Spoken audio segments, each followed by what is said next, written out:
bonjour à tous. Merci de votre invitation. Je me présente, je suis Lucine, fondateur de Futur 3D depuis 2014 environ dans le domaine de l'impression 3D. Et puis depuis 2018, je m'intéresse fortement avec mes amis de construction 3D qui sont basés à Valenciennes de cette technologie appliquée au bâtiment. Donc aujourd'hui, je vais essayer de vous expliquer un petit peu ce qui se passe en France et de par le monde aussi un petit peu sur le sujet. Et voilà, je vais faire une petite présentation de 15 minutes, et après on fera des questions-réponses si vous voulez bien. Voilà, donc, s'il te plaît, Lucas, donc, la disruption en marche dans l'impression 3D. Donc, on va parler d'impression 3D béton, donc de la construction en France. On a deux acteurs majeurs qui sont Xtree et Construction 3D. Xtree a pris le parti de fabriquer les machines. Ils travaillent notamment avec Lafarge qui Batignolles et ils font la prestation de services exclusivement.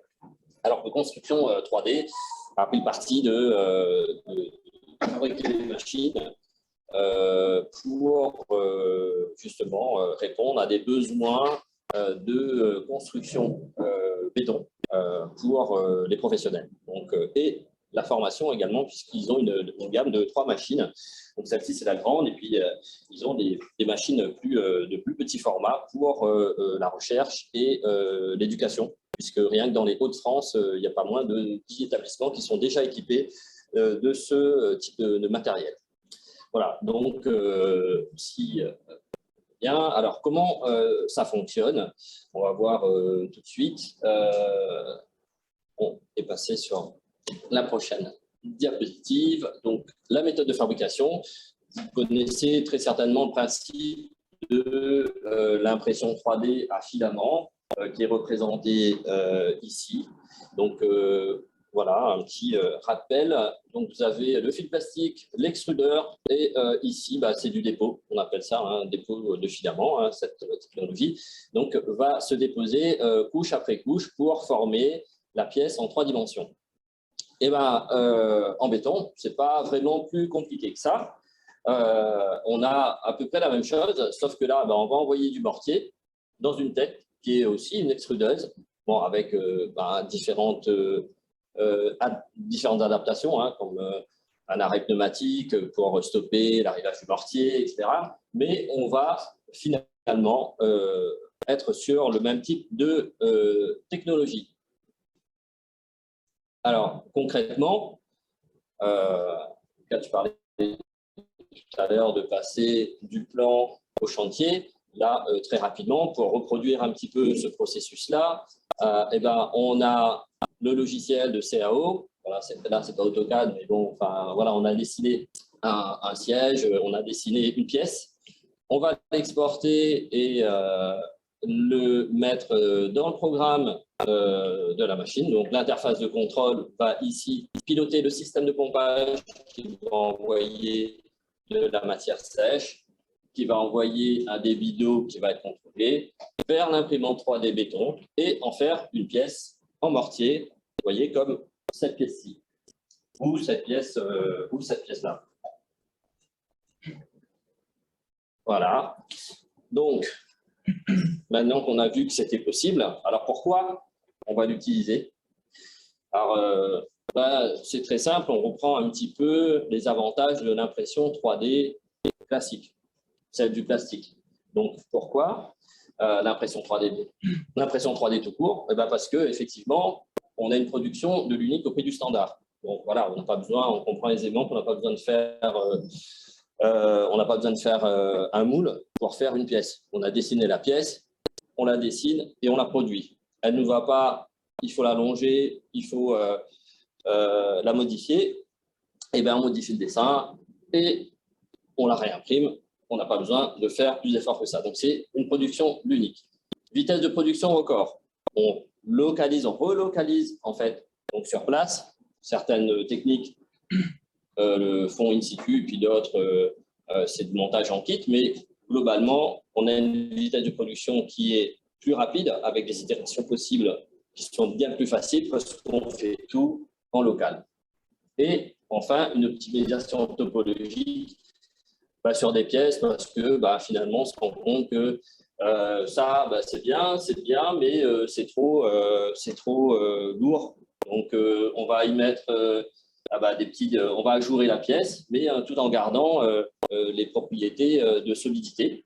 Et donc, ça va permettre d'optimiser la pièce. Et bien, pour l'impression 3D béton, c'est la même chose. On va avoir de l'optimisation topologique, de la maîtrise du temps de réalisation, de la révolution par l'architecture, réduire l'impact environnemental et ensuite bénéficier d'une chaîne de valeur complète.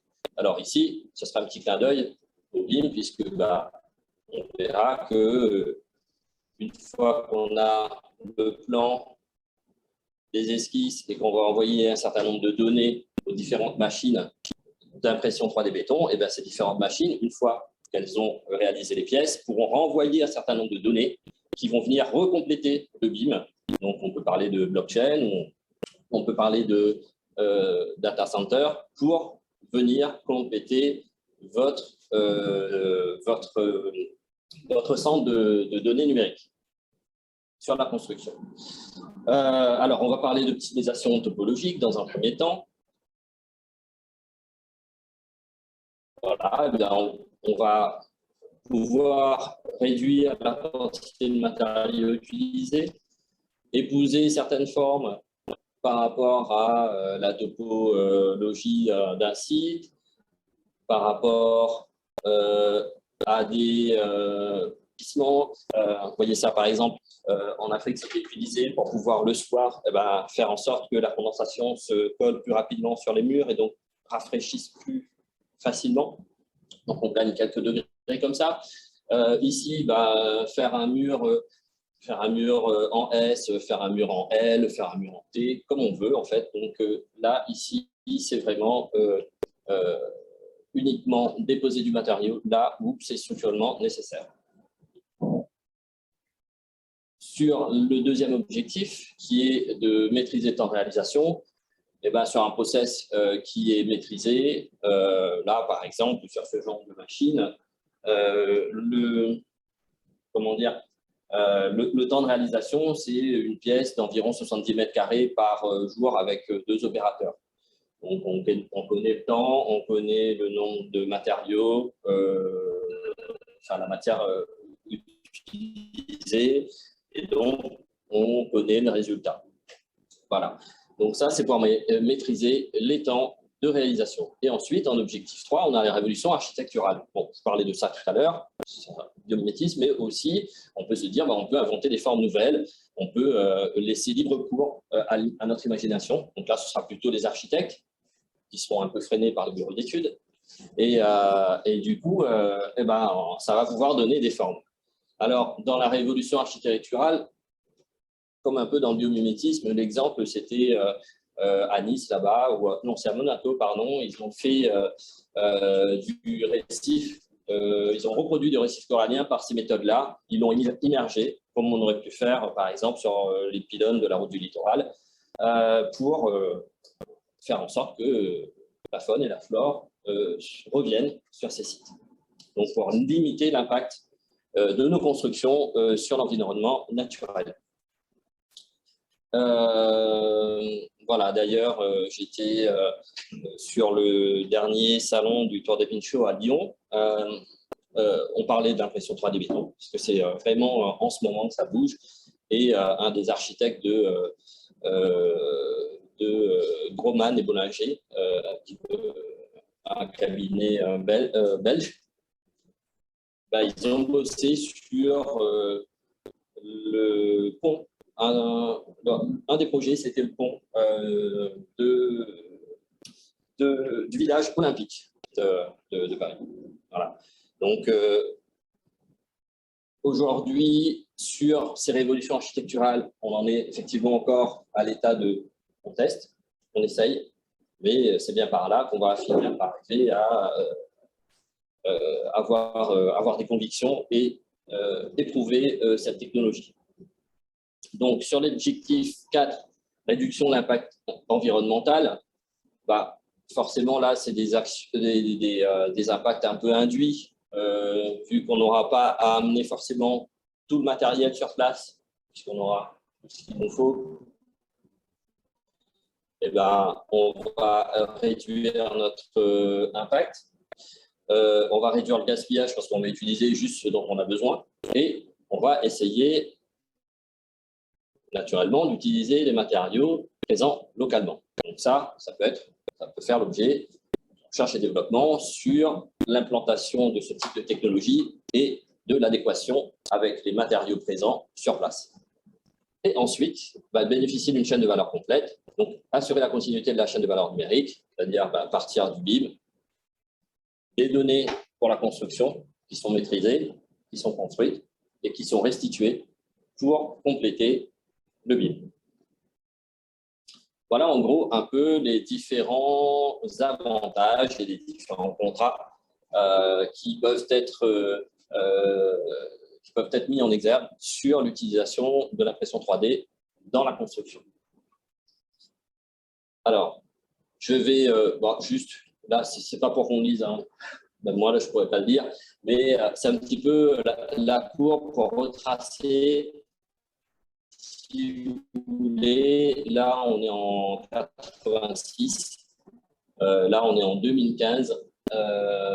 Non 3D n'y était pas encore, mais vous voyez un petit peu la courbe de toutes les personnes, de toutes les entreprises de par le monde qui s'intéressent à la construction 3D. Donc ici, aux États-Unis, en Chine, à Dubaï, en Allemagne. Donc, c'est vraiment un sujet mondial donc, où vous avez différentes technologies qui s'affrontent, différentes écoles de ces différents processus dans les différents pays.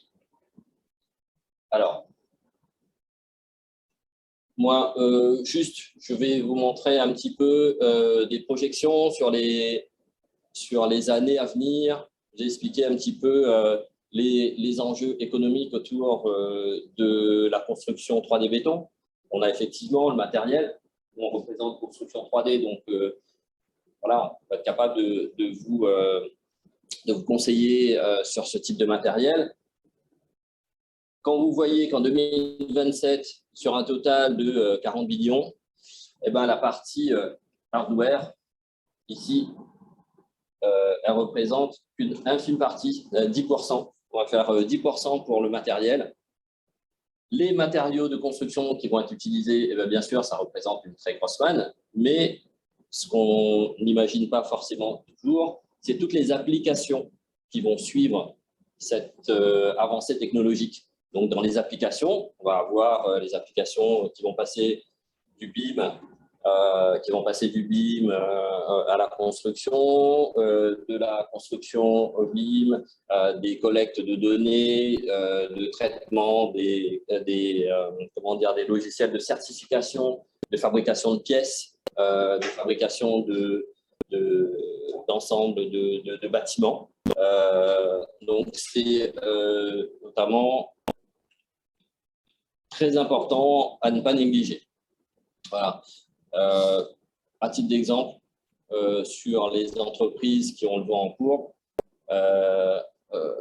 aux États-Unis, 240 millions de levées de fonds pour construire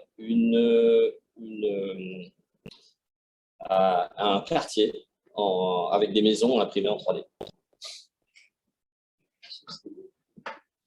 Donc, on peut passer. Donc, un petit peu dans le monde, vous avez des technologies un petit peu partout, aux USA, Malawi, Dubaï, en Allemagne. Et donc, sur ces différentes technologies, vous avez ceux, par exemple, en Chine, qui préconisent plutôt la fabrication des panneaux et donc la fabrication de la maison en kit. Bon, c'est aussi efficace. Simplement, il faut imaginer de devoir transporter ensuite toutes les fabrications sur site. L'avantage d'une machine comme celle-ci, in situ, c'est qu'on fabrique la maison sur place. L'inconvénient, c'est qu'ici, on peut être sujet à des intempéries ou à des conditions climatiques qui ne sont peut-être pas favorables. Donc, il y a du pour et du contre. Ça, c'est un débat qui qui est pas mal alimenté en ce moment sur ces deux façons d'aborder la construction 3D béton. Alors, quels sont les acteurs? Je ne sais pas si au niveau timing, on est comment? Il me reste combien? D'accord. Eh ben, on va juste un petit peu balayer tout ça et ensuite on passera aux questions-réponses. Donc, les acteurs, on a forcément la recherche et la formation. La recherche dans tout ce qui est outils, matériel, et de la formation sur les technologies, d'impression 3D. Les constructeurs, vous en avez à travers le monde, et vous avez notamment 2 en métropole, en France. Vous avez les fabricants équipements, donc tout ce qui va être matériel, composants, qui va rentrer dans l'assemblage de ces différentes machines. Et un point important aussi, la fabrication de matériaux. Donc ça, c'est un point qui est relativement critique, puisque ce type de machine, forcément, il va falloir l'alimenter. Ça ne va pas être avec, pour l'instant, ça ne va pas être avec le sac de 25 kg qu'on prend à Rabat. Donc, du coup, ces composants, aujourd'hui, il y en a plusieurs types. Du bicomposant, du monocomposant. En tout cas, pour l'instant, des sociétés comme Lafarge, comme Sika, y travaillent. Et ils sont en train de mettre au point des matériaux, des matériaux de plus en plus performants et de moins en moins chers. L'idée étant qu'on puisse à un moment donné juste adjoindre des adjuvants et des composants sur du ciment classique, ce qui ferait effectivement un avantage non négligeable pour cette technologie. Voilà. Et puis, dans la fabrication des matériaux, on peut aussi joindre la partie recherche, puisque sur les matériaux, rien n'empêche qu'on puisse avoir des matériaux biosourcés. Par exemple, là, je ne sais pas la photo ici, mais l'Institut des mines du nord de la France, ils ont formulé du béton à bas carbone et qui fonctionne très bien avec ce type de machine. Donc, il y a encore beaucoup de choses, il y a encore beaucoup d'avancées en matière de matériaux, mais la technologie, elle est déjà là et elle est déjà éprouvée. Voilà. Et les services associés, bon, je passerai rapidement, mais c'est tout ce qu'on a vu sur les logiciels, sur les certifications, des fabrications qu'on va trouver autour de la fabrication et de l'impression 3D béton. Voilà, on va passer peut-être là-dessus. C'est la Maxi Printer que propose Construction 3D. Ça, c'est la Mini Printer Pro, donc c'est la version plus petite qui imprime du 1,20 m par 1,20 m par 1,20 m et donc qui est capable de sortir assez rapidement ce type de réalisation. On va pouvoir trouver ça. Celle-ci, c'est la Mini Printer Edu, on va trouver notamment dans les lycées, les CFA, alors concentré un peu sur les Hauts-de-France pour l'instant, puisque construction 3D est basée sur Valenciennes, donc elle rayonne surtout sur cette partie, mais ça commence à descendre, notamment vraiment très très bas vers la Réunion avec nous, sur ce type de produit pour commencer, enfin celui d'avant, la Mini Printer Pro.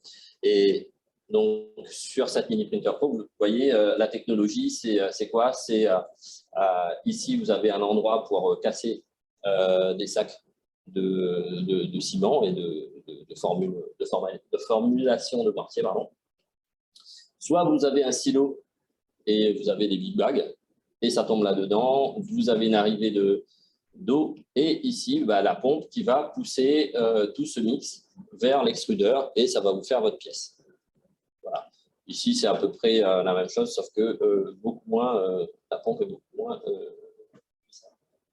Voilà. Donc, pareil pour celle-ci. Voilà, ici, vous voyez le type de silo, le big bag en haut, et puis voilà, tout ça alimente la pompe, l'extrudeur, qui va ici venir faire le mur. Donc, sur cette maxi printer qui était encore en dernier réglage, on va dire, eh ben, elle a une petite sœur qui a été construite. Enfin, une petite sœur, c'est exactement la même. Donc, il y en a deux pour l'instant. Et voilà. Donc, ceci a déjà été construit. Il y a aussi un hangar qui a été déjà construit. Et là, c'est le projet qui est fait justement avec classe de RIC de chez Bollinger et Groman, les architectes belges, pour réaliser cet ensemble de 2500 mètres carrés, tout construit en impression 3D béton. Vous voyez ici avec des R+1, R+2, je crois. Donc voilà, avec de la réalisation vraiment en local avec cette machine. Je crois que j'en ai quasiment fini. Voilà, c'est tout. Ah bah, il y avait une petite diapo, merci de votre attention. Et puis, si vous voulez bien, on va pouvoir passer aux questions-réponses. Moi, j'ai juste une question d'abord structurelle. On sait très bien que c'est l'acier qui amène la résistance au béton armé. Et là, il n'y a pas d'acier. Comment compenser avec des fibres? Alors, on rajoute. Si on peut revenir sur le précédent, voilà. Donc, il y a les qualités, ouais. Voilà, je n'ai pas parlé d'acier, mais il est évident que, voilà, au niveau du bureau d'études, au niveau de la structure acier, ici, on ne voit pas, mais il y a du ferraillage. Donc, il arrive a posteriori, donc ça veut dire qu'il y a un deuxième coulage dans les alvéoles. Alors, oui, c'est-à-dire là, les alvéoles sont vides. Ensuite, il y a forcément la tente pour le ferraillage, le ferraillage, et ensuite un coulage. Effectivement, on a pu le voir peut-être sur une des premières diapositives. On peut avoir ici, par exemple, un mur en double cavité. La première, on vient recouler complètement, et une deuxième qu'on va garder, par exemple, pour l'isolation, soit vide, soit avec de la paille de lin, par exemple. Voilà, ici.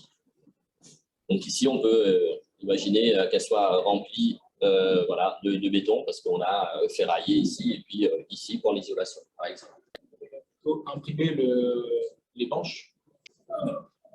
Oui, en fait, il n'y a pas de coffrage. Il y a juste le mur qui est imprimé directement. Oui, contrairement à d'autres technologies où ils vont venir imprimer en polystyrène ou des manches et ensuite couler dedans. Là, on a directement la possibilité d'avoir le mur et de faire ce qu'on veut à l'intérieur. Oui. Est-ce que la technologie déjà a été déployée à La Réunion? Ensuite, vous avez parlé tout à l'heure de matériaux spécifiques pour l'intérieur. On entend en ce moment crise des matériaux et ça dépend où on est, c'est déjà en cours.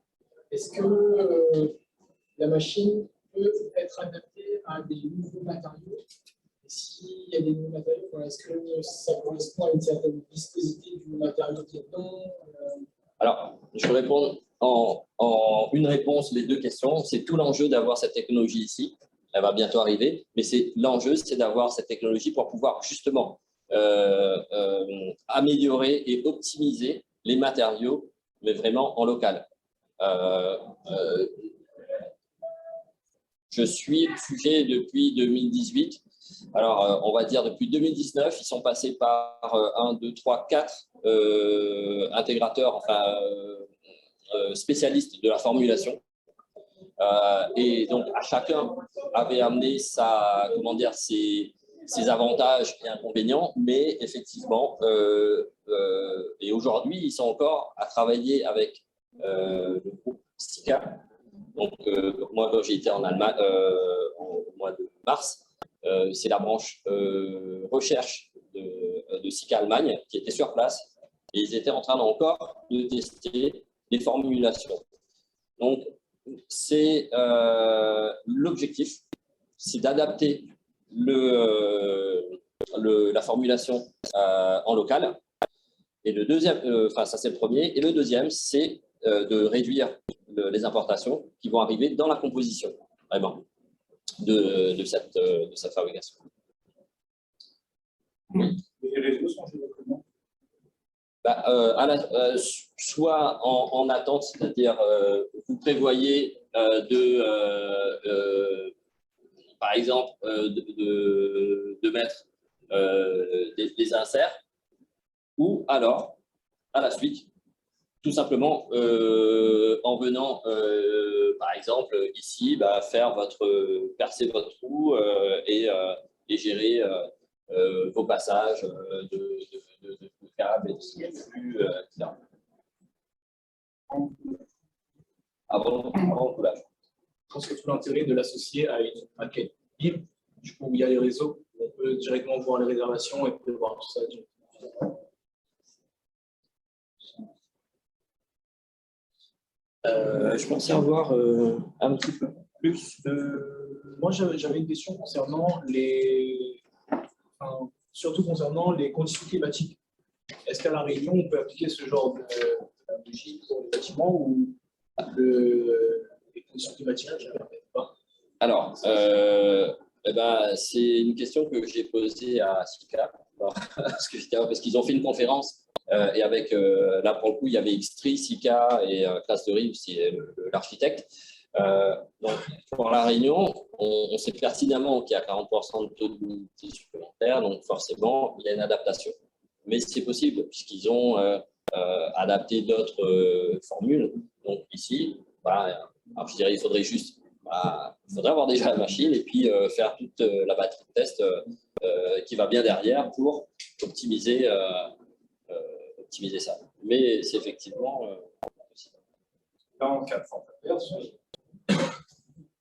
alors, oui, effectivement, là, si on fait de la construction en extérieur, en averse, cyclone, grand vent, etc., bon, forcément, c'est de toute façon une contrainte inhérente à ce type de voie, c'est-à-dire construire.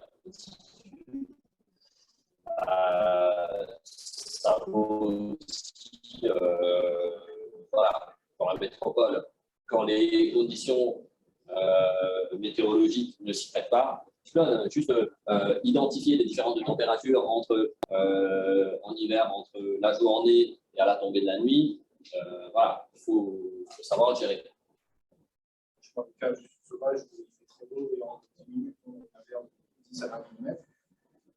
C'est compliqué à anticiper. Oui, après, on peut effectivement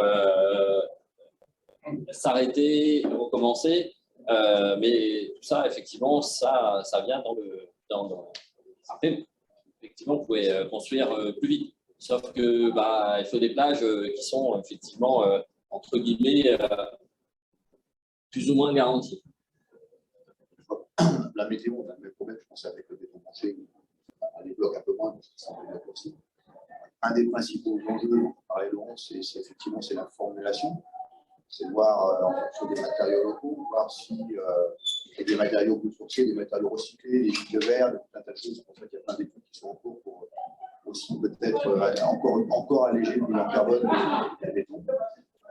Après, il y a aussi un enjeu de normes. C'est là où, notamment en France, CSTB et les organismes normatifs, c'est vrai que la construction, elle existe. Il y a d'autres pays qui sont, ça peut être un peu moins à cheval sur les normes, qui ont déjà construit des R+2, R+3, bien plus. Il y a des ponts qui ont été construits déjà, il y a différentes choses qui sont faites. Après, c'est vrai qu'on est aussi dans un pays où il y a un certain nombre de normes, un certain nombre de choses à valider. Ça, c'est un des enjeux aussi. Pour des pièces comme ça, l'enjeu est évidemment normatif n'est pas moins important. Pour la construction habitat et collectif, en Chine, les R+3, R+4 sans aucun problème. Bon, ici, ça prendra peut-être un peu plus de temps pour arriver à valider notre calcul. Il faut un avis technique, systématiquement. Sinon, vous n'avez pas de garantie des salles. C'est le passage obligé. Oui, et puis après, et en amont, c'est le bureau d'études qui va gérer tout ça. Non, ce n'est pas que le bureau d'études. Oui. Vous n'avez pas l'avis technique qui vous garantit la certification de ce produit et qui est délivré par un organisme qui s'appelle CSTB. Vous veulent pas mettre sur le marché. Au niveau des matériaux. Oui. Oui. Après, il faut comprendre Non, que… mais même la technologie, puisque quelque part, vous n'aurez pas l'assurance. Vous ne serez pas couvert par une assurance. Personne n'achètera un ouvrage sans décennal. Le système il est bridé à ce niveau-là. Il brise l'innovation, on est tous convaincus. Et c'est un système qui existe et sur lequel il faut absolument s'adapter. On ne peut pas changer de système, mais actuellement, c'est comme ça. Oui, mais là, je me doute que Antoine Motte, qui est le fondateur, les 2500 mètres carrés, forcément, il a une décennale. Donc, du coup, ça passera par les organismes qui iront bien pour le certifier, avec tout le renfort de calcul et de certification, enfin, de passage à l'épreuve par les bureaux techniques qui vont peser leur cachet dessus. Mais effectivement, comme vous dites, ça peut prendre un certain temps.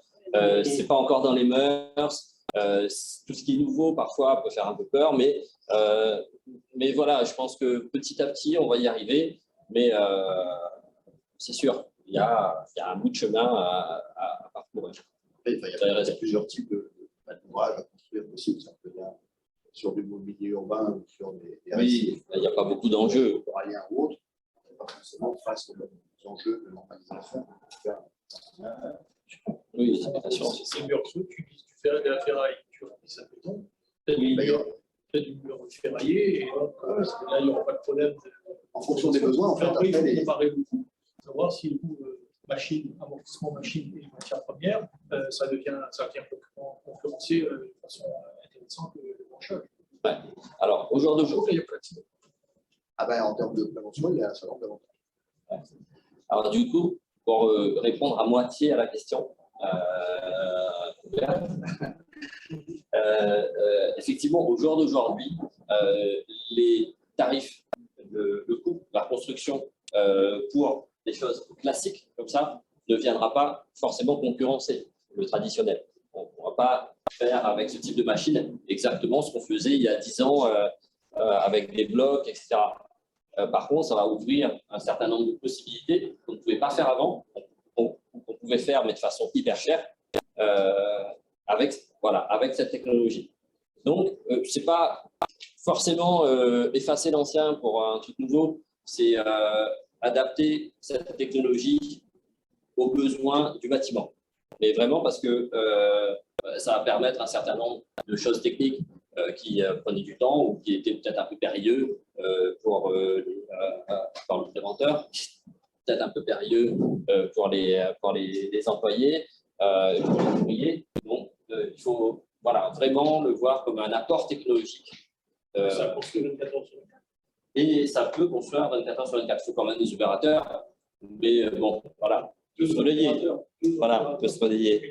Deux brancheurs OR+3, c'est un 15 zones. Là, tu as deux gars, et en 24 heures sur 24, des équipes qui se relaient. On sort en mode à la chinoise, le bâtiment il sort en. Oui.